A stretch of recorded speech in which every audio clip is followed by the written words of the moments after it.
Hello, hello, hello, beloveds. So I know today is Thursday, and I said that I would upload these videos on Wednesday. But yesterday, I was doing some spiritual work for myself, and it took a lot longer than I thought. I actually didn't complete it and get through it until about 3 o'clock this morning. So I'm just going to go ahead and dive right in on today, on Thursday.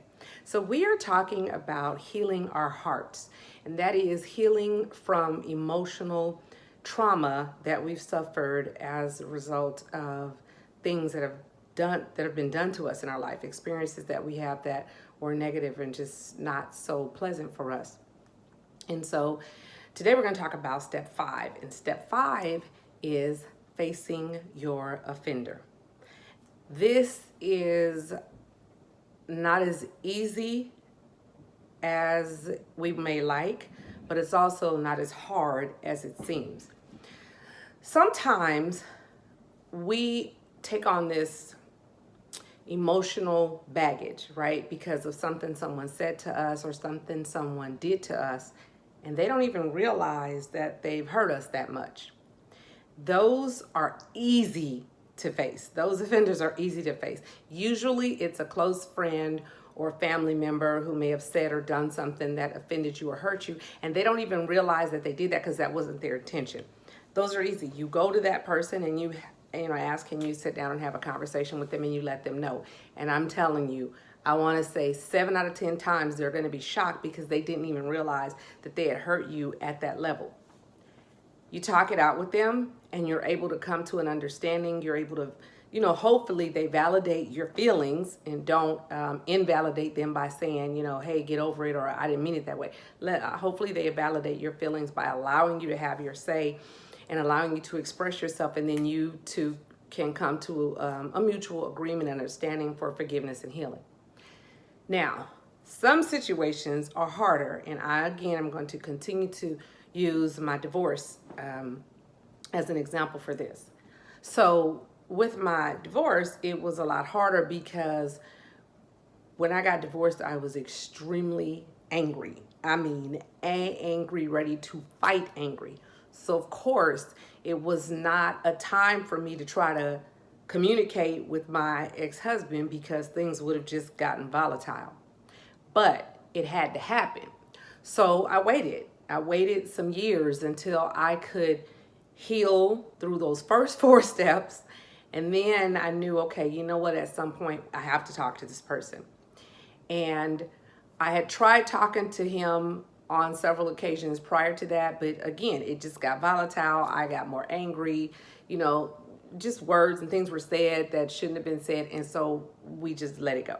But finally, we did get to a point where we were able to go to lunch and sit across the table from each other. And he allowed me to express the things that hurt me, upset me, embarrassed me. And I allowed him to express the things that angered him and hurt him and upset him. And that can be difficult to hear because nobody wants to be the person that's the bad person, right? But you can't invalidate another person's feelings by saying, well, you should have maybe. No, their feelings are their feelings, and you have to let them have that. You have to allow them to have that, to be in that. And so we did that with each other, and it was amazing because there were a lot of things that he was saying, and I sat and listened. That's another thing, don't interrupt people when they're trying to express themselves. But a lot of things that he was saying, and I was listening, and I'm thinking, oh my gosh, I guess I really can be kind of a bitch and mean. And he's listening to me, and he's thinking, I did not realize that I was, that insecure and that overbearing. And so it allowed us to not only communicate with each other and face each other on some things that we've done and said to hurt each other, but it allowed us to also self-reflect and say, oh, these are some things I need to work on because that is not cool. So, but then there are situations that are more devastating, and those situations usually involve some type of physical abuse. And so, of course, you don't want to face your offender. That's just, I would never ask anyone to do that. But there is a way to face them without facing them. And one of the best ways that I found is you go somewhere where you can be uninterrupted and have some quiet space for a decent amount of time, and you get you a pen and some paper, maybe a notebook, depending on the depth of it, and you write them a letter and you express everything that is in your heart, all the hurt, all the pain. You know, you can even write out exactly the event, whatever it is. You just write and write and write and write until you can't write anymore, until you just are exhausted. And usually that's going to end with you being in tears, with you heavy breathing, and with you feeling like you need a nap. And that's okay. That's okay, because that's what it's designed to do. It's designed to help you purge all of those emotions, all of those dark feelings, and all of that negative energy. It's designed to purge all of that. After you write that letter, you can do one of two things. I have learned that when I'm dealing with anything with negative energy, I try to dissipate that energy as fast as I can. If you can burn it safely, burn it. If you can't, then don't worry about it. Just get you a bottle of water, pour some of the water out, put salt in there, wrap that paper up, stick it down in there, pour the rest of the water in there, make sure there's salt in there, seal it up, and toss it outside in the trash. You're done. You're done. You have taken all that negative energy and all those negative emotions, those hurtful emotions, you have now released them. They're done. You take a deep breath. You know that you don't have to physically face that person, but you've gotten it out of your system. You've said what needed to be said on your part. So there are 3 different ways. Again, if it's mild, just, words that were said, maybe a slight infraction, go and talk to that person.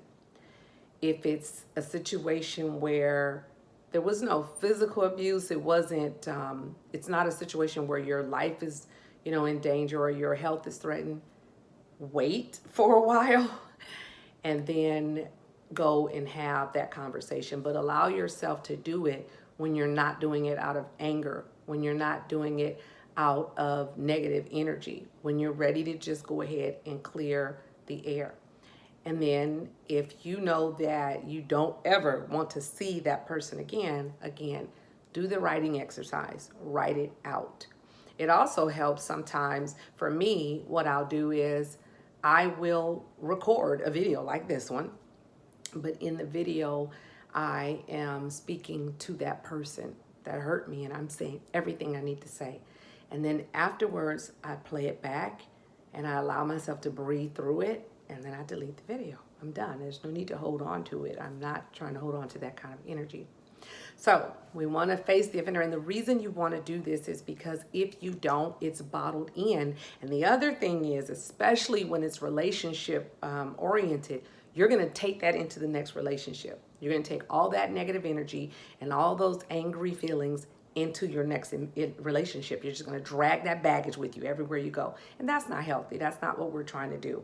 We are trying to heal. We're trying to, I'm going to be 50 years old in January, and I do not want to spend the next 50 years by myself. That's not going to work. And the only way that I'm going to make sure that that doesn't happen is heal from the things that have happened in the past. So that the next person is not responsible for the last person. They don't even know that person, hopefully, but they're not responsible for the last person. So you can't say, well, this is just who I am, and I'm going to guard no, you're not guarding your heart. You're putting up defense mechanisms because you don't want to heal. And that is what this is all about. We need to heal our hearts so that we can live healthy, whole, happy lives.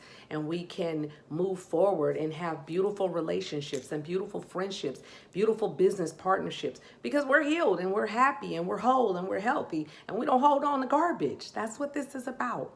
So you want to do this because it's going to help free you. It's going to help free your mind, your heart, and your soul. It's going to create positive energy within your aura. Your psyche is going to be more open. You're going to be more in tune to the good in people because you're not filled with all this anger and dark energy. It's going to help you. Trust me, it's going to help you. Now, I need you to do me a favor. If these videos have been helpful to you, please do me a favor and like this video and subscribe to the station and hit that little notification bell so that every time a video is uploaded, you'll know about it. This isn't going to be the end, because of course, once I'm done with this series, there will be more videos, because it is truly my passion, my purpose, and my intention to help heal as many souls as I can, one soul at a time. I love you all. I pray that you're having an amazing week. I pray that you're having a beautiful day. And I hope to see you next week. Have a great week. Namaste.